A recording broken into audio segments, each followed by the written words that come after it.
Bismillahirrahmanirrahim. Assalamualaikum warahmatullahi wabarakatuh. Baik anak-anakku sekalian, pada kesempatan kali ini kita akan membahas tentang hikmah pelaksanaan sholat fardu 5 kali. Namun sebelumnya, seperti biasa, mari kita membaca basmalah bersama-sama terlebih dahulu. Bismillahirrahmanirrahim.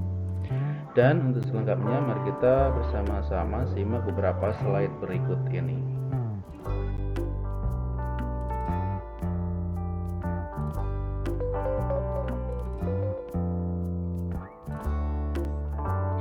Tujuan pembelajaran pada kesempatan kali ini melalui media pembelajaran jarak jauh, peserta didik diharapkan mampu menjelaskan sholat fardu, menjadikan hidup lebih sehat, dan sholat fardu membentuk kedisiplinan individu kita masing-masing.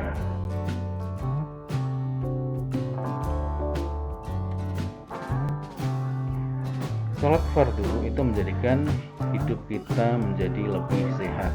Coba kita cermati mengapa banyak ayat-ayat Al-Quran dan hadis SAW yang menyebutkan keistimewaan pelaksanaan sholat fardu 5 waktu dibanding kewajiban-kewajiban lainnya.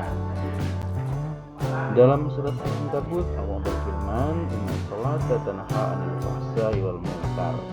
Sesungguhnya sholat itu dapat mencegah dari perbuatan keji dan munkar. Dan dari ayat ini sedikit menjelaskan bahwa sholat itu mencegah perbuatan keji dan munkar, sedangkan perbuatan keji dan munkar itu otomatis identik dengan hal-hal yang negatif, hal-hal yang tidak sehat. Maka jika kita mengutamakan sholat, maka kita akan menjadi terhindar dari perbuatan keji dan munkar, dan otomatis kita akan menjadi lebih sehat. Maka dari itu, mari kita bersama-sama disiplin dalam melaksanakan sholat fardu 5 waktu.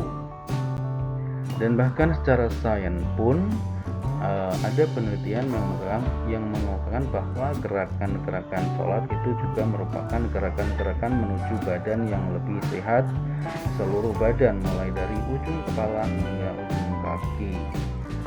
Jadi kalau sholat kita sempurna, maka kita akan bisa lebih sehat dalam menjalankan hidup kita. Kisah yang dialami oleh Profesor Dr. Ali Aziz berkaitan dengan sholat khusyuk sebagai terapi penyakit akut. Meskipun Profesor Ali tidak menyangka sama sekali jika akhirnya bisa sembuh total. Sholat baginya adalah perintah Allah yang harus dilakukan tanpa mengharapkan apapun dari selain Allah. Tetapi Allah SWT sebagai pemilik segalanya menunjukkan manfaat sholat yang khusyuk yang dilakukan Profesor Ali dengan memberi kesembuhan dari penyakit tulang punggung dan persendian lutut yang sudah akut.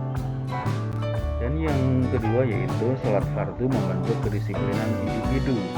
Nah, sholat 5 waktu itu ada waktunya masing-masing. Jadi kalau kita disiplin melaksanakan sholat fardu, itu juga merupakan suatu pembelajaran bagi diri kita sendiri untuk selalu disiplin menerapkan satu aktivitas yang tepat waktu, sehingga kita bisa mengambil manfaat dari itu. Kalau kita laksanakan secara kontinu terus-menerus, maka hidup kita akan lebih disiplin dan juga lebih sehat. Seperti contoh-contoh disiplinan bagi peserta didik pada kolom-kolom berikut ini ya. Jadi kalau kita mulai seperti sekolah kalau kita pendaftaran sekolah itu ada waktunya sendiri-sendiri, sekolah juga ada sendiri, tesnya juga ada sendiri-sendiri. Kalau kita melaksanakannya sesuai dengan prosedur, maka kita akan diterima di sekolahan itu dengan baik dan tentunya akan mendapatkan manfaat yang lebih. Ketika proses belajar mengajar pun demikian. Setiap hari kita diatur untuk datang tepat waktu. Kalau kita tidak melaksanakannya dengan tepat waktu, maka kita akan mendapatkan skorsing ataupun sanksi-sanksi yang diberikan oleh sekolah. Itu karena akibat ketidakdisiplinan.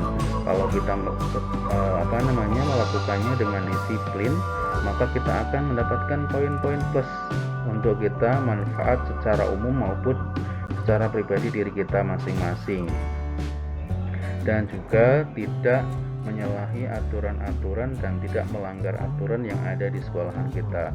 Begitu juga dengan sholat, juga punya aturan, punya rukun dan syarat tertentu yang harus kita penuhi agar sholat kita itu diterima dan kita mendapatkan hikmah dan manfaatnya dari sholat kita itu.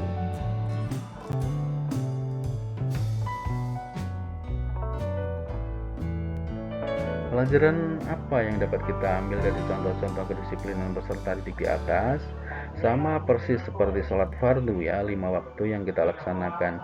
Disiplin memenuhi syarat-syarat sah sebelum melaksanakan sholat tidak jauh berbeda dengan syarat-syarat masuk menjadi peserta didik sekolah.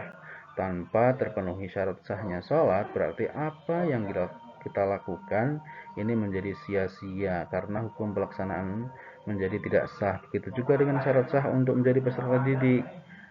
Kalau tidak terpenuhi maka dipastikan tidak akan diterima sebagai peserta didik. Jadi identik atau sama.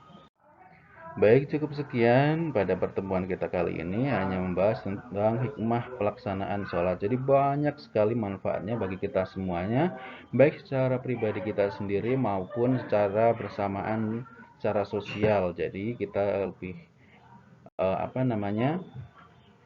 banyak mendapatkan manfaatnya. Semoga kita semuanya dapat melaksanakan sholat 5 waktu tepat waktu dan mendapatkan hikmah dari kedisiplinan sholat 5 waktu. Itu saja, sebelum kita akhiri mari kita membaca hamdalah bersama-sama terlebih dahulu. Alhamdulillahirabbil alamin. Wassalamualaikum warahmatullahi wabarakatuh. Dan untuk tugas pada kali ini, coba sebutkan atau yang menurut kalian, yang kalian rasakan, apa saja hikmah-hikmah kalau kita melaksanakan sholat 5 waktu secara tepat waktu.